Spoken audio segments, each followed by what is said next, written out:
Friends, நீ நான் காதல் அப்கமிங் ரிவ்யூ பார்க்கலாம். ராகவ் வீட்டுக்குள்ளே ரூமுக்குள்ளே அடைச்சி கிடக்குறாங்க. அதுக்குனால என்ன பண்ணுறாங்க, இவளோட எப்படி நம்ம குப்பை கொட்ட போகிறோம் அப்படின்னு பயந்துட்டுருக்குறாங்க. அபி இருந்துட்டு இந்த டென்ஷன் பார்ட்டி கூட அரை மணி நேரம் நம்ம எப்படி இருக்க போகிறோமோ அப்படின்னு நினச்சிட்டு இருக்காங்க.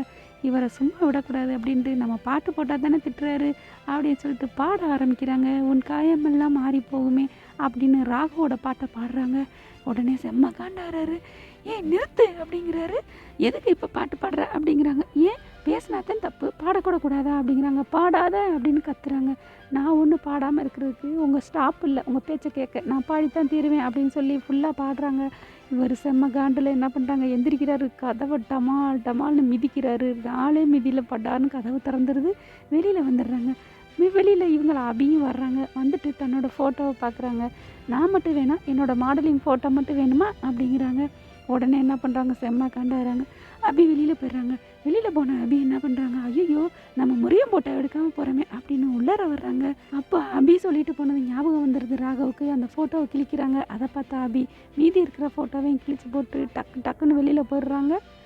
ஆகாஷுக்கு ஆக்சிடென்ட்னு சொல்லி ஃபோன் வரவும் அலறி அடிச்சுட்டு ஓடுறாங்க கடற்கரைக்கு. அங்கே பார்த்தீங்கன்னா அவ்வளோ அழகாக அம்சமாக அற்புதமாக அப்படியே ஆளுங்க லேடிஸாக நிற்கிறாங்க. ஃப்ளவர் பக்கே கொடுக்குறாங்க, ஆகாசம் கொடுக்குறாங்க, கவிதை மொழியை பொழியிறாங்க.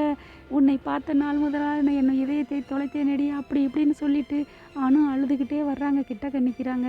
என்னை இந்த அலை மாதிரி உன்னையும் நான் தேடி தேடி சுற்றி சுற்றி வர்றேன் ஆனு, என் காதலை ஏற்றுக்கானு அப்படின்னு சொல்லிட்டு ஐ லவ் யூன்னு சொல்லி தாலியை பரிசாக கொடுக்குறாங்க. ஆனால் அப்படியே இல்லை, அந்த பொக்கையெல்லாம் கீழே போட்டுட்டு தாலியை வாங்காமல் அழுதபடி அங்கேருந்து ஓடிடுறாங்க. ஆகாஷ் காதலை ஏற்றுக்காமலே ஆகாஷ் அப்படியே தேம்பி தேம்பி நிற்கிறாங்க. என்ன பண்ணுறதுன்னு தெரியாமல். அடுத்து பார்த்தீங்கன்னா ராகவ் வீட்டை காமிக்கிறாங்க. எல்லோரும் சாப்பிட்டுட்டு இருக்காங்க. இங்கே முரளி இருக்கார் இல்லைங்க, அந்த வீட்டில் கிருஷ்ணா. அவர் என்ன பண்ணுறாங்க, இனிமேல் நான் அம்மா விட்டு போக மாட்டேன் அப்படிங்கிறாங்க. ராகவ் சொல்கிறாங்க, மாமா இனிமேல் இங்கே இருங்க அப்படிங்கிறாங்க. அப்படியே முறைச்சி பார்க்குறாரு. ஏன்னா இங்கே அவியை பார்க்க முடியாது இல்லையா, இங்கே இருந்துட்டா அப்படின்னு சொல்லிட்டு சீக்கிரம் ஒரு குழந்தைய கொடுங்க அப்படிங்கிறாங்க. பாட்டி சித்தி எல்லோரும்.